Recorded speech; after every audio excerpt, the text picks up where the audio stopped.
What is going on, everybody? Welcome back to another episode of Apple Rewind. It is now almost the middle of December, and Apple surprisingly dropped iOS 26.2 for public release just 2 days ago on Friday the 12th, and we have a lot to go over. First things first, before we even talk about 26.3, I do want to talk to everybody that might have been running the betas or not aware, but the version that actually dropped on Friday is newer than the two RCs. The latest RC that came out, RC2, is 23C54. This has a new build number of 23C55. Insignificant as far as a lot of numbering goes, but to be on the latest, you will have to turn off your beta updates. Make sure that's turned off and you will be able to get it. Then you can turn it right back on like we did here.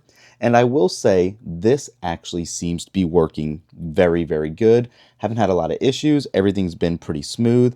Jumping around our typical song and dance of apps to take a look at.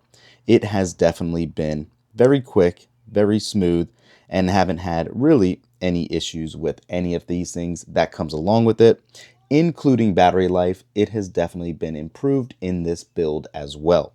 Now, I still will say, like I've been saying all along, no battery life is on par with what iOS 26 was when it launched, especially even on our 17 Pro Max. It's just not hitting that threshold yet. However, it is not terrible by any means.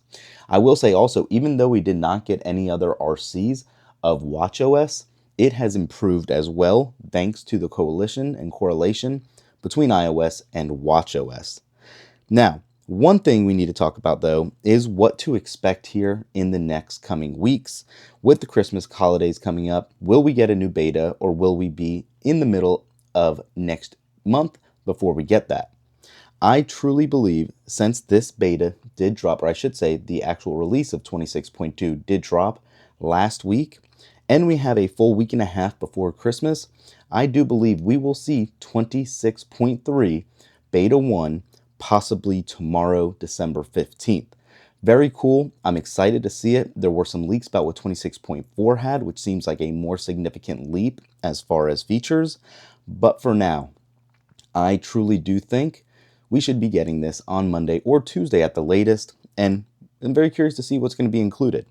Now, as we traditionally let you guys know around this time of year, if you are wanting to put this new beta on your primary device, this is one you might want to hold off on, simply again because we won't be getting another update until the beginning of next year.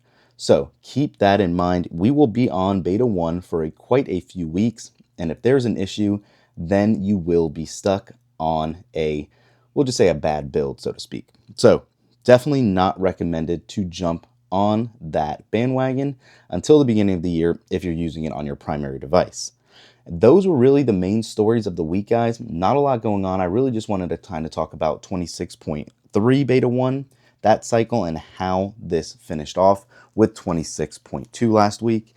Again, I will say watchOS, even though it hasn't had a lot of new features, has been better, but I am still having issues with battery life.